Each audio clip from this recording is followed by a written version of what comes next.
সুপ্রভাত বন্ধুরা, আবার একটা নতুন ব্লগে আপনাদের স্বাগত জানাই। আজকে তো রবিবার, আর আজকে আমাদের আয়েশের দিন।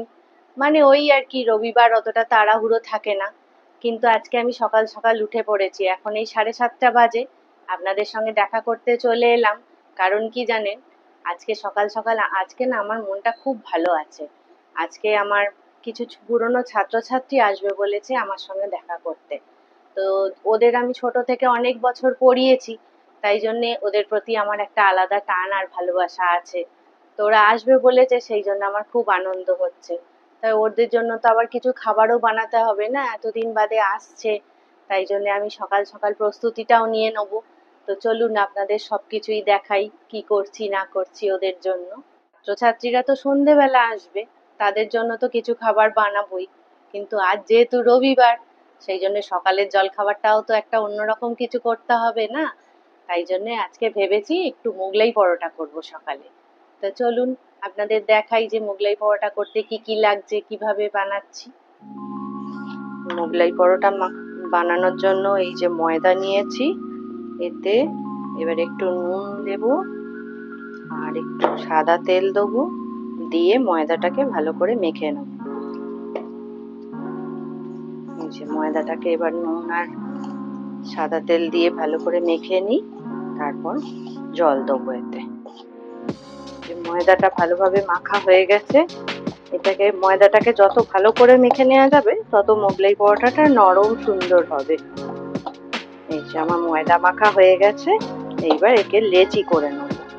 মোগলাই পরোটার জন্য একটু বড় বড় লেচি করব, সেই জন্য এই যে আমি একটু বড় বড় লেচি করে নেব।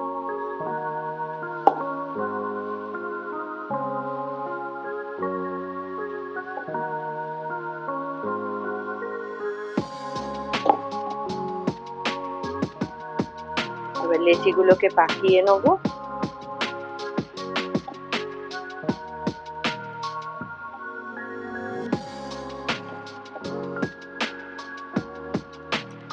লেচিগুলো পাকানো হয়ে গেছে, এইবার চলুন ডিমটাকে রেডি করি। ডিমটাকে এইভাবে গুলে নিয়েছি, পেঁয়াজ কাঁচা লঙ্কা আর নুন দিয়ে। ময়দার লেচিটাকে এরম একটু বড় করে বেলতে হবে। দেখুন আমি যেভাবে বেলে নিয়েছি, এরম একটু বড় করে বেলে নিতে হবে। এই যে ফ্রাই প্যানটাকে একটু অয়েল ব্রাশ করে নিয়েছি, আর গ্যাসটাকে একদম স্লো মোশনেই রাখতে হবে, নালে পরোটাটা পুড়ে যাবে। এবার পরোটাটাকে দিয়ে দিই, বেলা পরোটাটাকে এবার প্যানের মধ্যে দেব।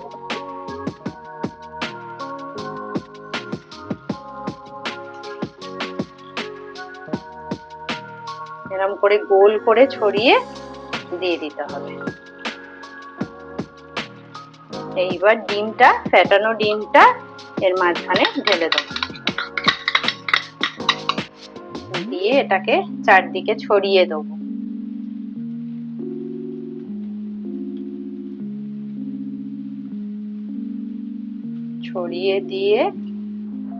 ছড়িয়ে দিলাম এবার ডিমটাকে। এবার চারদিক থেকে একে পাট করে দেবো, করে চৌকো আকৃতির করব। এই যে দেখুন আমি যেভাবে করছি, আস্তে আস্তে পাশ থেকে থেকে চারদিকটা মুড়ে একটু চৌকো আকৃতির করে দেবো।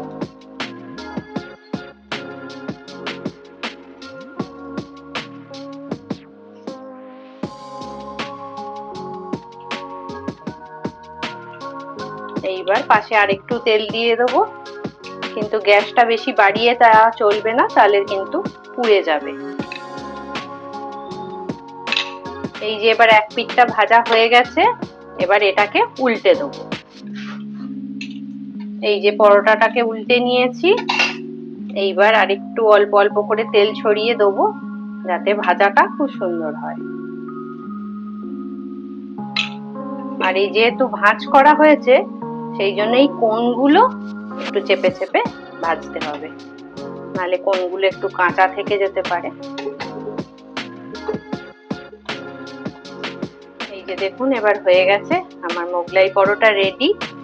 এইবার খাওয়ার জন্য একে ব্যবস্থা করা যাক।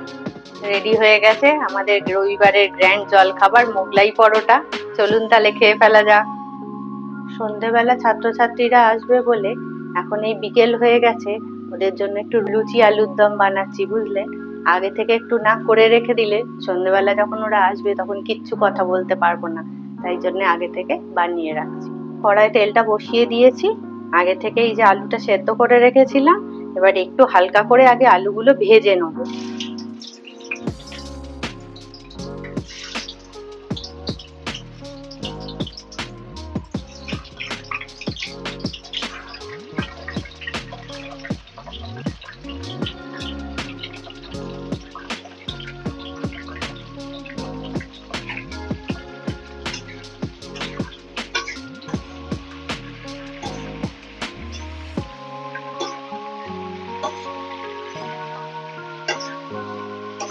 আলুটা এবার হালকা ভাজা হয়ে গেছে, এবার এটাকে আমি কড়া থেকে তুলে নেব।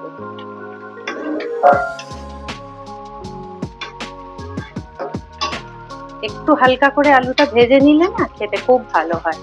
আমার ছাত্রছাত্রীরা আমার হাতে লুচি আলুর দম খেতে খুব পছন্দ করে, তাই জন্য ভাবলাম যে এটাই করব। এই যে আলুটা কড়া থেকে তুলে রেখে দিয়েছি, এবার কড়াইয়ের তেলের মধ্যে দুটো শুকনো লঙ্কা, একটা তেজপাতা, একটু জিরে ফোড়ন দেবো।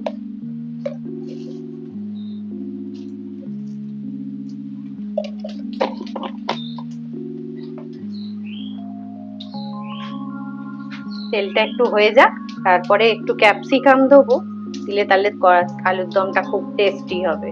এই যে তেলে ফোড়নটা হয়ে গেছে, এবার এর মধ্যে ক্যাপসিকামটা দিয়ে দিচ্ছি। অল্প একটুখানি নেড়ে নেবো।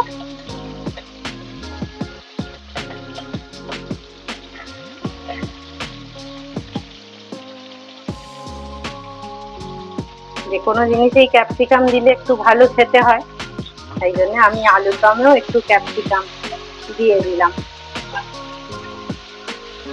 ক্যাপসিকামটা হালকা একটু ভাজা ভাজা হয়ে গেছে, এবার টমেটোটা 4 টুকরো করে রেখেছি এটা দিয়ে দিলাম, কারণ টমেটোটা নরম হতে একটু সময় লাগে। এরপর এতে আগে নুনটা দিয়ে দেবো।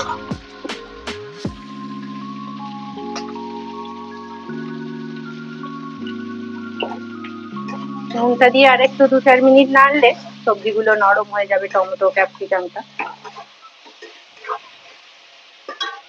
এরপর এতে দেব আদা বাটা। আদা বাটা আগে থেকে বেটে রেখেছি। আর আদা বাটা তেলে দিলে কি হয় জানেন, ছিটকোয় তো, তাই জন্য যদি এর মধ্যে হলুদ গুঁড়ো দিয়ে দেন তাহলে আর আদা তার তেল দেখাতে পারবে না।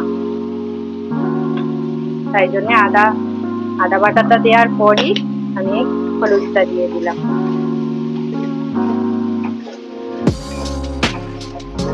মশলাটা দিয়ে একটু কষিয়ে নিচ্ছি। এই যে আদা বাটাটা ভালো করে কষা হয়ে গেলে তারপর এর মধ্যে আলুটা তো আগে থেকে একটু হালকা করে ভেজে রেখেছি, তারপর এটাতে দিয়ে একটু নেড়ে নেব। মশলাটা কষা হয়ে গেছে, এর মধ্যে এবার ভাজা আলুটা দিয়ে দেবো। একটু অল্প অল্প করে দিই যাতে পুরোটাই মশলাটা ভালোভাবে মিশে যায়।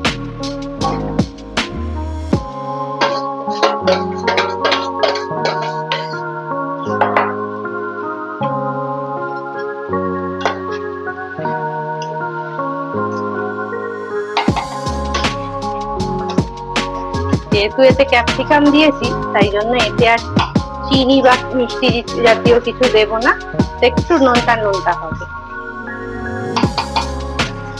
এই যে এবার হয়ে গেছে আমার আলুর দম। যেহেতু আলুগুলো ভাজা ছিল সেদ্ধ করে, সেই জন্য খুব অল্প জলেই আলুগুলো সেদ্ধ হয়ে গেছে। রান্নাটাও আমার হয়ে গেছে। লাস্টে একটু গরম মশলা গুঁড়ো ছড়িয়ে দেবো, ব্যাস আলুর দম রেডি। এইবার কটা লুচি করে নেবো। আগে থেকে একটু ভেজে রেখে দিই, তাহলে ওদের সঙ্গে এলে একটু কথা বলতে পারবো। এই যে 2-4টে লুচি বেলে নিচ্ছি, তারপর ভাজবো।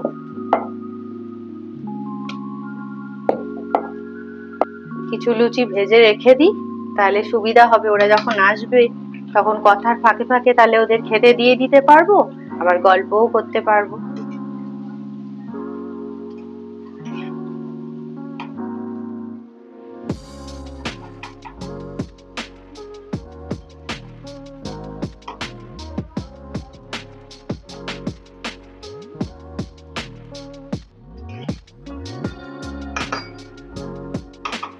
লুচি যদিও গরম গরম না খেলে অতটা হয়তো ভালো লাগে না, তাহলেও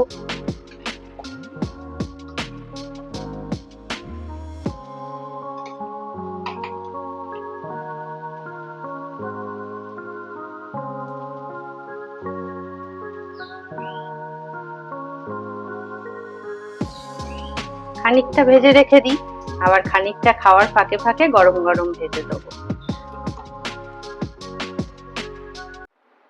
বলেছিলাম না আজকে সন্ধেবেলা আমার বাড়িতে আমার পুরনো ছাত্রছাত্রীরা আসবে দেখা করতে, তো ওরা এসে গেছে। আর ওরা অনেক ছোটবেলা থেকে আমার কাছে পড়েছে, তো এখন প্রায় 2-3 বছর অনেকের সঙ্গে দেখা হয়নি ওদের সাথে, সেই জন্য ওরা আজকে আমার সাথে দেখা করতে এসছে। তো চলুন আপনাদের সঙ্গে ওদের আলাপ করানো যাক। আমি মিঠি। আমি আন্টির কাছে তো প্রায় কেন, আমি একদম ছোট থেকেই পড়ছি। সেই তখন 5 থেকে, তারপর থেকে একদম মাধ্যমিক পর্যন্ত এখানেই। তারপর এখন তো এই কিছুদিন বাদে আমার এইচএস, তাই অনেকদিন দেখাও হতো না। এখন গরমের ছুটি, তাই জন্য আন্টির সাথে অনেক অনেক দিন পর দেখা করতে এসেছি। আর এই বোনেরাও এসছে আমার সঙ্গে, ওদেরও বললাম যে চল দেখা করি, তাই এসছি। তাই আমি শ্রদ্ধা। আমি আন্টির কাছে প্রায় একদম ছোট থেকে, মানে ক্লাস 2 থেকে আন্টির কাছে পড়তাম। আন্টির কাছে আন্টি তো আমার পুরো মায়ের মতো ছিল। আন্টির সাথে এখানে এসে থাকতাম, গল্প করতাম, পড়তাম, নিজের বাড়ি হয়ে গেছিল। তা এখানে অনেকদিন পর এখন গরমের ছুটি পড়ছে, নিজেদের কাজের জন্য আসাও হয় না, গরমের ছুটির জন্য আন্টির সাথে দেখা করতে এসেছি। সব দিদিরাও এসছে, আমার একটা বন্ধু এসছে। এই হ্যালো, আমি অঙ্কিতা। আমিও আন্টির কাছে খুব ছোট থেকে প্রায় পড়ি, অনেক বছর হয়ে গেল আন্টির সাথে দেখা হয় না। আগে যখন পড়তাম খুব ভালো লাগতো। আমরা প্রায় যা চেয়েছি আন্টির কাছে, আন্টি সবই প্রায় আমাদের দিয়েছে। আন্টির কাছে খুব পড়তে ভালো লাগতো। কখনো কখনো বকাঝকা খেতাম একটু, কিন্তু ভালো লাগতো বেশ। এখন মানে এবার বড় হয়েছি আমরা, এবার অন্য স্কুলে আমিও চলে গেছি, অন্য পড়তেও পড়ি, কিন্তু সেরম ভাবে আর আন্টির সাথে দেখা হয় না, কথাও হয় না।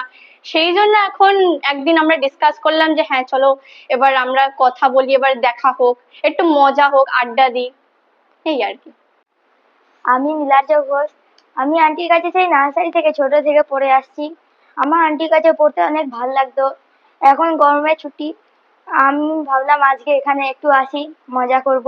এটা আমার দিদি, আমার দিদিও এসেছে বলে আমিও আমার দিদির সাথে এসেছি, যাতে আমি একটু মজা করতে পারি। এলি, আজকে খুব ভালো লাগলো, সবাই মিলে এলি, বেশ আসরটাও ভালো বসেছে, অনেক দিন বাদে তোদের দেখলাম, ভালো লাগছে। তারপর অঙ্কিতা, পড়াশোনা কেমন হচ্ছে? ভালো হচ্ছে তো? হ্যাঁ, আমারও ভালোই হচ্ছে, ওই মোটামুটি ভালো হচ্ছে যেরাম। এবার সবসময় তো আর পড়াশোনা করা যায় না, এবার একটু আমাদের খেলাও থাকে, তারপর আমাদের নিজেদের অন্য আলাদা কাজও থাকে, একটু আঁকা। এবার এই গরমের আবার ছুটিতে একটু সেরকম একটা পড়াশোনা মানে করতে পারিনি, অনেকটা গরম পড়ছে তো, সেই জন্য অনেকেই মানে খুবই অস্বস্তি হচ্ছে, খুবই অনেকের। প্ল্যান নেই এখন? বেড়াতে যাবো সেরম একটা মানে প্ল্যান তো নেই এখনো। তোমাদের ছাড়া এখন আর কি করে বেড়াতে যেতে পারি, এখন তোমাদেরও খুব মিস করি। আবার একদিন হবে এখন। হ্যাঁ, আবার সবাই মিলে জমায়েত হয়ে একদিন কোথাও বেড়াতে যাওয়া যাবে। হ্যাঁ সেটা অবশ্যই। তারপর না, এই অনেকদিন ধরে গরমের ছুটি পড়ছে, এবার কোথাও যাওয়া হয় না। ওই জন্য আমাদের বাপি বললো যে কোথাও তো সেই ঘোরা হয় না, একদিন চল ঘুরে আসি। এবার আমি বললাম যে কোথায় যাওয়া হবে, এবার ওই জন্য এক জায়গায় ঠিক হলো, আমরা দিল্লি যাবো ঠিক হয়েছে। ভালো খবর তো। হ্যাঁ, অনেকদিন পর এমনি ঘোরার ঠিক হলো। হ্যাঁ হ্যাঁ, পড়াশোনা তো ধর সারা জীবনই আছে, ফাঁক করে তো একটু বেড়াতেও যেতে হবে না? হ্যাঁ, পড়ার চাপটাও বেড়ে গেছে। একদম, এরপরে তো আরো যেতে পারবি না, আরো যত উঁচুর দিকে উঠবি তত বেড়াতে যাওয়ার সময়টাও কমে যাবে, তখন কেরিয়ারের কথা আবার ভাবতে হবে। এখন ফাঁক করে একটু ঘুরে নে, এই টুকটাক সময় ছুটি আছে তো, ছুটিতে অল্প অল্প পড়, একটু বেশি বেশি পড়, আবার যখন স্কুল খুলবে তখন বেশি বেশি পড়বো। সেইটাই আর কি। তা সবাই যাবে তো বাড়ি? হ্যাঁ, বাড়ি ঠাম্মার একটু শরীরটা খারাপ, ঠাম্মা যাবে। মা বাবা তুই যাবি? বাহ, ভালো কথা। নাও যাও, দিদি গিয়ে ঘুরে আসবে। অনেক ফটো। হ্যাঁ, হ্যাঁ একদম। এখন নীলার্য, তোর কি খবর? ক্যারাটে ক্লাস চলছে নাকি? হ্যাঁ চলছে। চলছে? তা গরমের ছুটিতে মামার বাড়ি টাড়ি যাওয়া হয়নি? গেছিলাম তো, আমার বোনের জন্মদিনে গেছিলাম, ওখানে অনেক মজা হয়েছিল। বিরিয়ানি খেয়ে আমার শরীর খারাপ হয়ে গেছিল। যা, তাহলে আর কি হলো? তাহলে আর সেরকম তারপর ওখানে বেশিরভাগ কারেন্টে যেত। আচ্ছা আচ্ছা, বোন কত বড় হলো মামার বাড়ি? 5 বছর হলো। ও বাবা, এত বড় হয়ে গেল! বাহ, খুব ভালো কথা। ওর তাহলে তো একটা তুই এখন টেন্টও বড় করেছে। দাদা হয়ে গেছিস। হ্যাঁ কেন? হ্যাঁ, এত ক্যারাটে ফ্যারাটে শিখছিস, অনেক লম্বাও হয়ে গেছিস, তাহলে তো এখন দাদা, বড় দাদা হয়ে গেছিস। বাহ, বোনের সঙ্গে তাহলে এখন সামনে চ্যাম্পিয়নশিপ আছে। হ্যাঁ, সামনে না, রবিবার দিনকেই স্যার বলেছে। ওটা প্র্যাকটিসে নিয়ে। ও ঠিক আছে। হ্যাঁ। বাহ, খুব ভালো কথা। তার মধ্যে একটু একটু পড়াশোনা করো, গর্ভের ছুটিতে একটু একটু পড়াশোনা যাতে চালু থাকে, তাই না? স্কুল খুললে তো আবার পরীক্ষা হবে, তাই না? তাহলে সেই পড়াশোনার দিকটা একটু একটু করতে হবে। তারপর ঘোরো ফেরো, ক্যারাটে করো, ক্রিকেট খেলো, ফুটবল খেলো, নো প্রবলেম। ঠিক আছে? মানে একটা বার্থডে সেলিব্রেট হয়েছিল, আর সেখানে সেই আমি একটা কার্ড করেছিলাম, আমি কলিদি আর তুই মিলে। হ্যাঁ, এবার সেইগুলো সব আছে সেটা আমার কাছে। আমরা ওরকম পড়ার নাম করে গেছি, গিয়ে করছি, আন্টি ঢুকে পড়লো হঠাৎ, কোথা থেকে চলে এলো ভগবান জানে। আর আমরা বালিশের, আমি একদম বালিশের উপর রেখে রেখে করছি, এবার ওই দিদি ফট করে দেখছি এরকম এরম করে দিল একটা, বলছে কাজ আসছে। আমি কি করলাম, বালিশটা এরম মানে যা ছিল সেই অবস্থাতেই শুধু উল্টে দিলাম। আন্টি কথা বলে, আমি তো জানি না কিছু ঘটনা, তোরা কি করছিস না করছিস। হ্যাঁ তুমি যাও না, আমি যাচ্ছি। হ্যাঁ, এবার আন্টি বলছে কিছু কি হয়েছে, মানে এরকম রোবটের মতন উত্তর দিচ্ছে। বলছে আচ্ছা আচ্ছা তুই আয়, আমি আসছি। আসলে তোদের প্ল্যানটাই তো আমি জানতাম না, ওই জন্য। দিদি শুধু হ্যাঁ হ্যাঁ বললো, আগে দেখছি যে কার্ডটা আসতে আছে কিনা, তখন সবে ওই গিটারটা দিয়েছি আর আন্টি এসে গেছে। উফ, সেই যা অবস্থা। তারপর নিচে নেবে আমরা, এবার তারপরটা তো এক সপ্তাহ আগে থেকে চলছিল। তারপরে যেদিনকে বার্থডে সেদিনকে আমরা গেছি সেই গোডাউনে কম্পিউটার করতে। এবার সেখানে করতে গিয়ে আগে অলরেডি চলে গেছে, গিয়ে দিয়ে দরজাটা খুলে রেখে দিয়েছে, কারণ পরে খুললে আওয়াজ হবে, তো খুলে রেখে দিয়েছে। তারপরে আন্টি এই ঘরে পড়াচ্ছে, আমরা গেছি, গিয়ে এবারে আমার বাড়িতে কেক রাখা, তো আমি পেছনের দরজা দিয়ে বেরিয়ে আর গেছি কেক আনতে। এবার শুধু টেনশন হচ্ছে যে আন্টি না চলে আসে, আন্টি না চলে আসে। আবার তারপরে তো সেই সম্পর্কে তো তোর হেল্পার ছিল, হ্যাঁ, হেল্প করেছিল তো। আর কি, ও আরো বেশি ছড়াচ্ছে, মানে ওকে বলা হচ্ছে কিন্তু করছে না। মানে ও মানে যখন বলা হচ্ছে যে সামনে দিয়ে যাচ্ছে না পেছন দিয়ে যাচ্ছে, ও আগে সামনে দিয়ে যাচ্ছে, তারপর বলছে না না আমি পেছন দিয়ে যাবো। কি জানি না, আমাকে ডেকেছে, আমি ভাবছি যে তোরা বোধহয় কম্পিউটারে কিছু আঁকছিস, তোরা আমাকে যেমনি ডাকিস দেখাস যে কম্পিউটারে কি করছিস না করছিস, সেইটাই আমি আমি কিছুই জানি না, মানে পড়ার ফাঁকে ফাঁকে এইসব যে তোমরা বদমাইশি করছো। আর তখন রোজ আমরা অলিদির কাছে পড়তে আসি, হ্যাঁ। আন্টি ভাবছে সেটা পড়তে তো আসতো আমার কাছে, ভালো অলিদির কাছে গেছি, একটা দুটো সাবজেক্ট পড়ছি না, ওরা আসছে এসেই এসেই অলিদি আগেই এসে অলিদি, কি ব্যাপার কি জানি না। আমরা এক সপ্তাহ ধরে খালি ওদের কাছেই পড়ছি, কিন্তু আদৌ পড়া তো হচ্ছে না, না, শুধু গল্প খালি গল্প আর আমরা গল্প প্ল্যান হচ্ছে, প্ল্যান হচ্ছে অনেক কিছুই। হ্যাঁ আর সেইটাই। এখানে যেহেতু হবে না, আমি সেই সব সরঞ্জাম নিয়ে স্কুলে যেতাম, স্কুলে গিয়ে গিয়ে করতাম, ওরা এনে ওদেরকে দেখাতাম, দেখা আজকে এটা করেছি, বলছে বাহ হয়তো একদম অনেক ভালো হয়ে গেছে। সেইগুলো এখন খুব মিস করি আর কি, সেইগুলো বারবার মনেও পড়ে, সেই সব ঘটনা যে তোরা এইসব দুষ্টুমি করতিস, সেইগুলো খুব খারাপ লাগে, মানে ভাবি যখন একা একা বসে থাকি তখন এগুলো ভাবি আর কি। তারপর তোদের সেই টিচার্স ডে না রবীন্দ্র জয়ন্তী রবীন্দ্র জয়ন্তী সেই রবীন্দ্র জয়ন্তীতে হ্যাঁ সেই চটজলদি ড্রেস চেঞ্জ করা মজার চেঞ্জ ব্যাপার। করে আমরা জাস্ট মনে হয় আমার পরেছি শাড়িটা খুলে কিভাবে যে অন্য একটা ড্রেস, ও সত্যি বাবা, আমরা একবার যাচ্ছি বলছে ওই দাঁড়া দাঁড়া তাড়াতাড়ি আমি পড়ি, তারপর একবার আমাদের মানে পারফরমেন্সটা কমপ্লিট হচ্ছে, তারপরে আমরা তারপর অলরেডি বলছে এই তাড়াতাড়ি কর তাড়াতাড়ি কর, তাড়াতাড়ি কিন্তু রেডি হবি, অত নড়াচড়া করবি না। আমি বললাম হ্যাঁ, আগে তো শ্রদ্ধা গেছিল, তারপর ও চেঞ্জ করলি তো তুই, তারপরে আমি মনে হয় চটজলদি বাবা কি পরবো আগে, আমি বললাম না গয়নাগুলো চেঞ্জ করবো না। তারপরে আমি ভাবলাম কি করবো, তাতে শাড়িটা খুলে যা হোক করে আবার আমার একজন হেল্পার ছিল মৌ দিদি, সে আমাকে আবার শাড়িটা পরতে হেল্প করলো।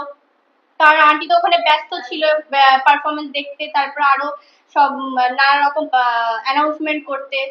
সো ওই জন্য মানে আমাদের জাস্ট কি হচ্ছে, আমি একবার বলছি একবার অলদি বলছে নক নক করে এই হলো তোদের, হ্যাঁ হ্যাঁ দাঁড়াও।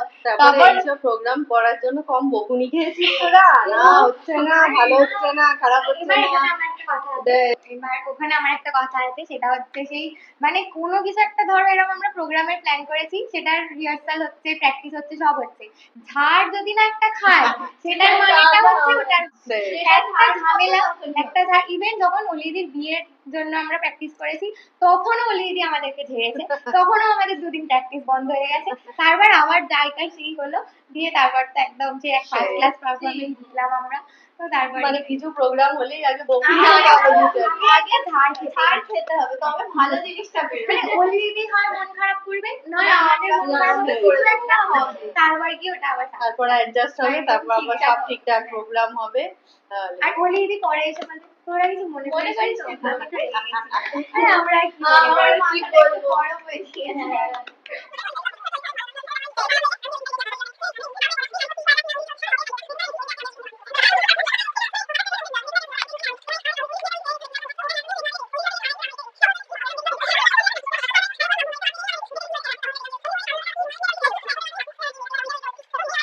তোমার মনে আছে যে এখানে কবিতা বলার সময় আমি যখন এরকম মাথা ছিল হ্যাঁ, সাইডে তুই খালি ভুলে যেতিস, হ্যাঁ তুই ভুলে যেতিস, আমি তারপরে চোখ পাকি পাকি এরকম করে বলে দিতাম সাইড থেকে। আর ছোট ছিলি তো ওই জন্য ওরকম হতো, এখন তো বড় হয়ে গেছি, এখন নিশ্চয়ই আর ভুলবি না, আর ভালোভাবেই বলতে পারবি। হ্যাঁ হ্যাঁ অনেক সেই- বড় হয়ে গেছে সেইটাই, হ্যাঁ। আর খুব মজা হতো সবাই মিলে। অনেক বড় হয়ে গেছি মানে ভুলভাল বিয়ের যাই বয়স হোক। হয়ে যায়নি। বাবা মনে আছে কলেজে বিয়ের সময় খুশি খুশি ডান্সের সময় কলেজে বলছে তুই কর ওটা এরকম ভাবে কর ওরকম ভাবে কর, মানে লিটারালি এত প্র্যাকটিস করিয়েছে আমার স্কেল নিয়ে এসে ওই কোমর না ধরলে স্কেলের বাড়ি মার খাবে। এত প্র্যাকটিস কোমর সেই বাঁকিয়েই বাকিই ছেড়েছে, মানে প্র্যাকটিস করতে করতে আমার পেটে অ্যাপস চলে এসেছিল এমন অবস্থা, মানে এত প্র্যাকটিস করেছিলাম আমরা। অত প্র্যাকটিস করেছিলি বলেই তো জিনিসটা অত সুন্দর হয়েছিল না। সত্যি ফার্স্ট ক্লাস হয়েছিল। হ্যাঁ দারুণ সেই হয়েছিল। আর তোরাও তোরাও সবাই প্রচুর নাচছিল, লেবার সবাই। দিয়েছিলি, সেইটাই সেটাই। সত্যি মানে সিলেক্ট গুলোও ভালো হয়েছিল আর তোরাও অতটা লেবার দিয়েছিলি, সেই জন্য কোরিওগ্রাফার দেখতে হবে হ্যাঁ। তার জন্যই ভালো হয়েছিল। তখন যে কোনো অনুষ্ঠানই কতদিন আগে থেকে প্র্যাকটিস হতো বলতো। সত্যি। মানে দেড় পড়ার ফাঁকে ফাঁকে আমি তোদের বারবার বলতাম যে ভালো করে পড়ে নে, আগে পড়া 8:30 পর্যন্ত পড়া হবে, তারপর প্র্যাকটিস হবে। তারপর ওই 1 ঘন্টা 8 ঘন্টা আমাদের প্র্যাকটিসও হতো, তারপর অনেক তারপর তোদের মা বাবাদের বলাও হতো 10:30টার সময় ছাড়বো হ্যাঁ, সবাইকে, একদম। 10:30 পর্যন্ত প্র্যাকটিস হতো, 8:30 থেকে। বাবা সত্যি সেই সব দিনগুলো খুব মজাদার ছিল। অলরেডি পুরো 1.5 বছর ধরে আমরা প্র্যাকটিস করেছি। হ্যাঁ হ্যাঁ হ্যাঁ, অতটা প্র্যাকটিস হয়েছিল তাও বলেই তো অত প্রথম সুন্দর দিকে আমি হয়েছিল। জানতামই না যে এইসব হচ্ছে বলে, হ্যাঁ। পরে আমি জানতে পেরেছি, তারপর থেকে তো একদম মানে হরদম প্র্যাকটিস। যাই হোক, তোরাও ফাঁকু করে সেই তারপরে ব্যাপারটা সেই দিয়েছিলি যখন বলে। ওই পিপিরা এসেছিল আমার হ্যাঁ। বাড়িতে গিয়ে প্র্যাকটিস হচ্ছে, মানে সিক্রেট পারফরমেন্স হ্যাঁ। কাউকে দেখানো মানে যাবে কাউকে না। আগে দেখানো যাবে একদিন না। মিঠিদির বাড়ি, একদিন আমার বাড়ি, একদিন হ্যাঁ। অলিদির ঘরে তখন দরজা ওলি বন্ধ করে। তখন শ্রদ্ধাদের নতুন বাড়ি হচ্ছিল, আর তখন তাও আমরা সেই বারান্দাতে গিয়ে একদম এইটুকু জায়গা তাতেই নাচানাচি করছি, পাশেই গ্যাস রাখা কম্পিউটার রাখা, তাতেই নাচছি, মানে তাতেই প্র্যাকটিসি। তাড়াতাড়ি পড়ে গেছে। তবু মানে আগে কাউকে দেখানো যাবে না, একদম তারপর সিক্রেট। অলিদির ঘরে গিয়ে সাউন্ড আসতে করে একদম শোনা যাচ্ছে না, ওই তাতেই আমরা প্র্যাকটিস করছি। তার মধ্যে হেডফোন খুঁজে গিয়ে গান শুনলে নাচবে। ওরম করলে তো হয়ে যেত সবার আর কেন মনে আছে নীলার্জতে সেই বোম বোম বলে নাচটা? Dance করে। ও বাবা, দুবার, একটা টিচার ডেতে দুবার নাচ হলো, একই নাচ দুবার, এত হিট হলো নাচটা, বাপ রে বাপ। সেই আমি যখন এবার এখানে করি, তারপর কিছুদিন পর আমি শ্রদ্ধা যখন দেখলাম নাচ শিখতো, তখন আমি নাচ শিখতে উৎসাহী ছিলাম। তখন এবার যখন প্রথম দিন নাচের কি করব, আর তখন অলিদিদি স্টেপ দেখাচ্ছি, এইটা করে ওটা করতে পারবি, আমি সেই হ্যাঁ এটা কি এরম ভাবে কি একটা স্টেপ এরম ভাবে করে আমি বললাম না আমার হাতে কি লাগছে এরম ভাবে, তারপর কোমর বেঁকানো বাবা, এরম হাত ধরেছে এরম ভাবে করে এরম ভাবে, জাস্ট একটা কাঠের পুতুল ছিলাম। সেটা আস্তে আস্তে এবারে মনে হয় আমার একটু ঠিকঠাক ফ্লেক্সিবিলিটিটা এসেছিল, তারপর ভালোভাবে ডান্স ফান্স করতাম। হ্যাঁ, তারপরে শিখে গিয়েছিলি। হ্যাঁ তারপরে সত্যি। কিছুদিন প্র্যাকটিস করার পর আবার শিখে হ্যাঁ গিয়েছিলি। কিছুদিন প্র্যাকটিস করার মানে কিছুদিন প্র্যাকটিস হতে হতে হতে এবার আস্তে আস্তে এক একটা ডান্স তুলতে এবার বুঝতে পেরেছিলাম যে হ্যাঁ এবার এরম করতে হবে, তারপর স্টেপ গুলো কিরম করতে হবে সেইগুলো তো আমি এবার বুঝতে পেরে গেছিলাম। নে তোরা এবার গল্প গুজব কর নিজেদের মধ্যে, আমি আবার দেখি তোদের আবার কি একটু দেয়া যায় খাবার ব্যাপার। গল্প কর তোরা, বস।